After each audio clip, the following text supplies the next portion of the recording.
Mckenzy, P5 in race 3 at Silverstone, and it's a tricky weekend overall with the rain yesterday and the track getting hotter throughout the day. So how would you assess things over the weekend? Absolutely, it's been really challenging for me as a driver over the weekend because we've had completely, 3 races, 3 completely different conditions. So race 1 was absolutely torrential, standing water, no visibility, really tricky. Race 2 was damp. Most of the circuit was just a little bit wet, but not wet enough for wets. So we went out on slicks, brand new slicks as well. So that was also very tricky. And then race 3 was completely dry, really hot and really rubber down after the GT race. So 3 very different conditions and 3 very different challenges for us as drivers.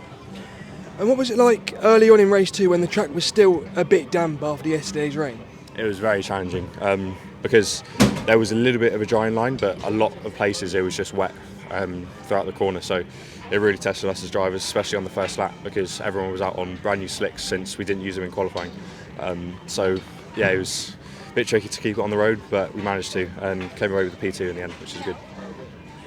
And what was it like with the dirty air?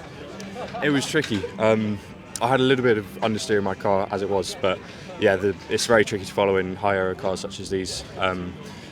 So you sort of really have to plan your move in advance so that you can get out of the dirty air, get some air on your wing and make a move on someone.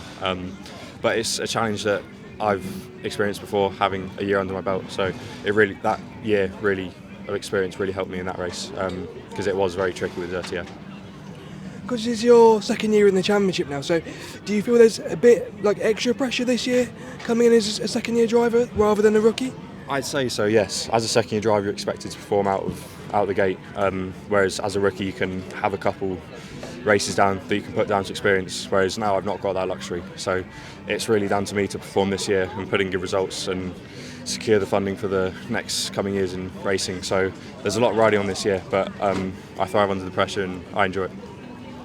And how would you assess the season as a whole so far with Alton as well?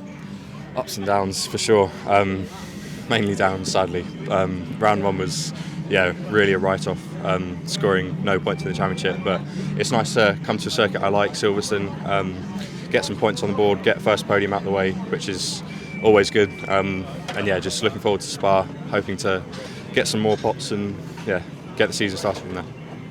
And how much of a confidence boost is that first podium so early in the season? It's big for confidence because you go in, new team, new year, you don't know if you're going to be able to fight at the front, but now I've absolutely got confidence in my team that we can be up there fighting for the top positions. And now we know that when we show up to Spa we need to be on it, so it also adds a bit of pressure on us because we know that we can do it, so we just need to go out there and execute. And of course Spa next time out, what are you expecting there? And of course you raced there last year, so how much can you take from that with all the data? Exactly, yeah. It's a circuit that went well last year for me.